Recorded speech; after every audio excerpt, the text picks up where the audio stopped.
True peace, kids.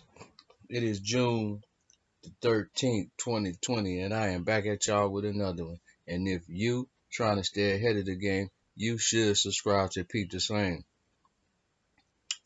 Your public or my public? That's the headline, Peep the Slang, yo. As our run amok and misdirected foreign subcontractors have continued their mercenary war games on our shores, all without our knowledge or permission, they have prospered themselves by changing the meaning of words and redefining everything. We have seen this process go from changing the meaning of person to mean corporation, all the way to redefining us as some species of federal public employee or dependent, without, however, the benefit of a federal paycheck. If you have ever investigated the IRS, you have learned with some astonishment that, from their perspective, you, their employer, are identified as a non-resident alien. That is, you are not a resident of their peculiar federal enclave. Just imagine your federal employees as two different kinds of cone heads, short and tall, from a different world, and you would get the gist of it. They exist in a different jurisdiction, operate under different forms of laws, codes, regulations, and statutes, and they are in fact either so crooked or so mindless as to mistake their employers as the enemy in a war that actually ended more than 150 years ago. Hmm.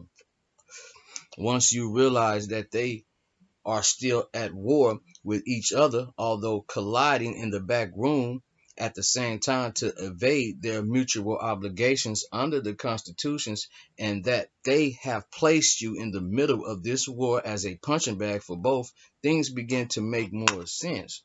Hmm.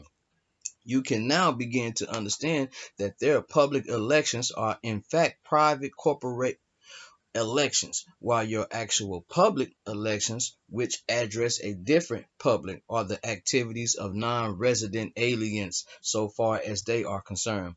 Your public is not their public, and vice versa. They have turned those definitions inside out and upside down too. What serves them as a public court is, from your perspective, a private corporate tribunal. What serves, them as law is, from your perspective, the caprice of the public policies of a corporation. So they are rounding us up under the completely false presumptions that we are coneheads too, and subjecting us to their laws, which aren't laws. Their most recent wars on terrorism and drugs have, of course, resulted in the vast proliferation of both. We could and should expect no other outcome from their war against the common cold virus mislabeled COVID-19. Their constant phony wars are how they make money at our expense. So the more wars, the merrier from their perspective, and the worse everything gets from ours. To put an end to this pathetic circumstance, we must assume our proper political status as Americans. We have to declare and record our identity as Americans, and then we have to start acting like Americans. That is, we assemble our state assemblies, organize our civilian court systems, fill our state militias, and get on with the job of self-governance and with enforcing our public law. True peace.